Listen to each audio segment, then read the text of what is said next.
विष्णु धर्मोत्तर पुराण। विष्णु धर्मोत्तर पुराण एक उप पुराण है। इसकी प्रकृति विश्वकोशीय है। कथाओं के अतिरिक्त इसमें ब्रह्मांड, भूगोल, खगोल शास्त्र, ज्योतिष, काल विभाजन, कुपित ग्रहों एवं नक्षत्रों को शांत करना, प्रथाएं, तपस्या, वैष्णवों के कर्तव्य, कानून एवं राजनीति, युद्ध नीति, मानव एवं पशुओं के रोगों की चिकित्सा, खान पान, व्याकरण, छंद, शब्दकोश, भाषण कला, नाटक, नृत्य, संगीत और अनेकानेक कलाओं की चर्चा की गई है। यह विष्णु पुराण का परिशिष्ट माना जाता है। बृहद्धर्म पुराण में दी हुई 18 पुराणों की सूची में विष्णु धर्मोत्तर पुराण भी है। विष्णु धर्मोत्तर पुराण के चित्रसूत्र नामक अध्याय में चित्रकला का महत्व इन शब्दों में बताया गया है। कला नाम प्रवरम चित्रम धर्मार्थ काम मोक्षादम मांगल्य प्रथम दोतत् गृहे यत्र प्रतिष्ठितम्। अर्थ, कलाओं में चित्रकला सबसे ऊंची है, जिसमें धर्म, अर्थ, काम एवं मोक्ष की प्राप्ति होती है। अतः जिस घर में चित्रों की प्रतिष्ठा अधिक रहती है, वहाँ सदा मंगल की उपस्थिति मानी गई है। वर्तमान समय में उपलब्ध ग्रंथ में 3 खंड है। प्रथम खंड में 269 अध्याय है, द्वितीय खंड में 183 अध्याय तथा तृतीय खंड में 118 अध्याय है। वास्तव में विष्णु धर्मोत्तर पुराण स्वयं एक वृहद पुराण है। इसमें लगभग 16,000 श्लोक हैं, जिनका संकलन 650 ईस्वी के आसपास हुआ था। इसके 3 खंड हैं।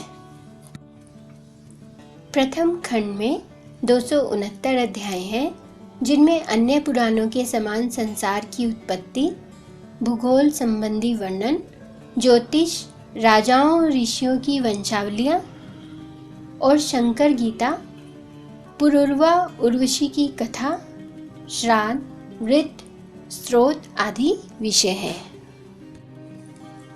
द्वितीय खंड के 183 अध्यायों में धर्म, राजनीति, आश्रम, ज्योतिष का पैतामह सिद्धांत, औषधि, विज्ञान आदि मानव के नित्य प्रति के जीवन से संबंधित विषय हैं। तृतीय खंड में 118 अध्याय हैं। इसमें संस्कृत और प्राकृत का व्याकरण, शब्दकोश, छंद शास्त्र, काव्य शास्त्र आदि साहित्यिक विषय तो है ही, नृत्य और संगीत आदि ललित कलाएं और वास्तु जैसी ललित शिल्प कलाओं का भी विस्तृत विवेचन हुआ है।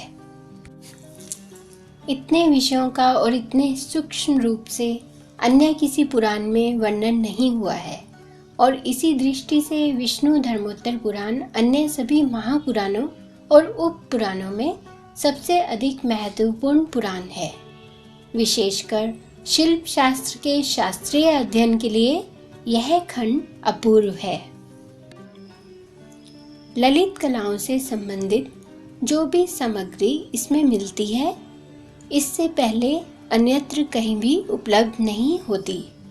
इसकी गणना निसंदेह प्राचीन भारत के ललित कलाओं पर सर्वांगीण और महानतम शास्त्रों में की जा सकती है।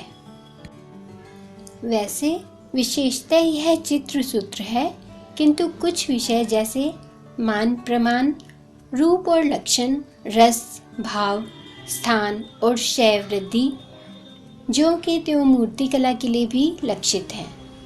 चित्र और मूर्ति संबंधी ये लक्षण इससे पूर्ववर्ती अन्य किसी ग्रंथ में उपलब्ध नहीं होते।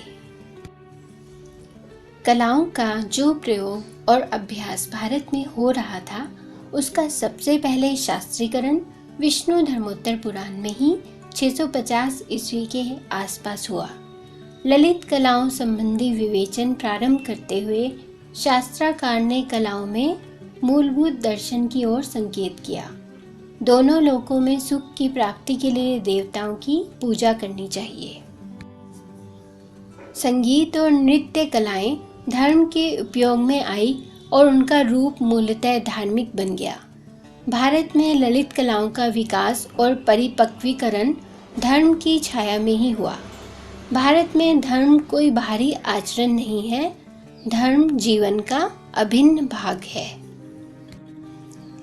चित्रसूत्रम। चित्रसूत्र के प्रारंभ में ही मार्कंडेय मुनि ग्रंथ को समझने का रहस्य बताते हैं। वीणा तु नृत्य शास्त्रेण चित्रसूत्रम सुदुविदम। अर्थात नृत्य शास्त्र के अभ्यास के बिना चित्रसूत्रम का समझना, इसका अर्थ लगाना कठिन है। विष्णु धर्मोत्तर पुराण के खंड 3 में कुल 118 अध्याय हैं। इस पुराण के खंड 3 के अध्याय 1 में ललित कला, संगीत, नृत्य, चित्रकला, मूर्तिकला, वास्तुकला के बारे में है और 35वें अध्याय से लेकर 43वें अध्याय तक चित्रसूत्रम नामक प्रकरण है। चित्रसूत्रम की उत्पत्ति के विषय में आयामो चछोयमान नामक 35वें अध्याय में एक प्रतिकथा के अनुसार नारायण मुनि को पदयुत्तर करने के लिए स्वर्ग से कुछ अप्सराएं आईं। उनका मानभंग करने के लिए मुनि ने आम के रस से भूमि पर एक अत्यंत सुंदर स्त्री को अंकित किया। वह अप्सरा उर्वशी थी, जिसे देख अन्य अप्सराएं लज्जित होकर चली गई। बाद में यह कला नारायण मुनि ने विश्वकर्मा को सिखाई। चित्रसूत्रम में 9 अध्याय वर्णित हैं। पहला अध्याय आयाम मान वर्णन। पुरुष शरीर प्रमाण के 5 प्रकार हैं। दूसरा अध्याय प्रमाण वर्णन, लक्षण, वर्ण, आंखें, अवयव के प्रमाण दिए हैं। तीसरा अध्याय सामान्य मान वर्णन, स्त्री शरीर रचना, महापुरुष के लक्षण तथा केश बंधन, नेत्रांकन के प्रकार और भाव का वर्णन इसी अध्याय में आता है। चौथा अध्याय प्रतिमा लक्षण वर्णन में मुख और गले के प्रकार तथा देव मूर्ति के नियम मिलते हैं। 5वां अध्याय शैव वृद्धि में 9 अवस्था। 6ठा अध्याय रंग व्यक्तिकर, इसमें चरण की विवरण आता है। 7वां अध्याय वर्तना, चित्रों की वर्गवारी। 8वां अध्याय रूप निर्माण में देव, यक्ष, किन्नर, राक्षस, राजा, सेवक आदि चित्र के दृष्टिकोण से विशेषों के लक्षण है। 9वां अध्याय श्रृंगार आदि भाव कथन में रस व भाव निर्मित नियम कहे गए हैं। विष्णु धर्मोत्तर पुराण के विविध चित्रों का वर्गीकरण 41 अध्याय में किया गया है। चित्र 4 प्रकार के बताए गए हैं: सत्य, वैनिक, नागर, मिश्र। सत्य, जो निसर्ग के वास्तविक पदार्थों से समानता रखता है, जो चित्रलोक के सदृश्य हो, वो सत्य। यह दीर्घार्क, सप्रमाण, सुकुमार और भूमियुक्त होता है। वैनिक, चौकोर, बड़ी रुचिपूर्ण, समाप्त किया हुआ, प्रमाण युक्त और सुंदर मुद्राओं से पूर्ण होता है। नागर, चित्र वृत्ताकार किया, भली भांति दृढ़ हुआ और मालाओं और अलंकरणों से पूर्ण होता है। मिश्र, इन तीनों शैली के मिश्रण से मिश्र नामक चित्र बनते हैं। चित्रों के गुण दोष बताए गए हैं। चित्रों के 4 प्रमुख तत्वों की चर्चा बड़े सुंदर रूप में आई है। रेखा च वर्तना च भूषणम वर्णमेव च विज्ञेया मनुजश्रेष्ठ चित्रकर्मसु भूषणम। अर्थात रेखाएं सुरुचिपूर्ण तथा एक रूपता लिए हुए होनी चाहिए।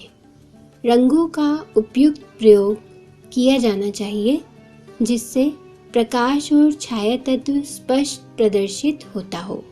भाव, रंगों द्वारा भाव व्यक्त होते हों।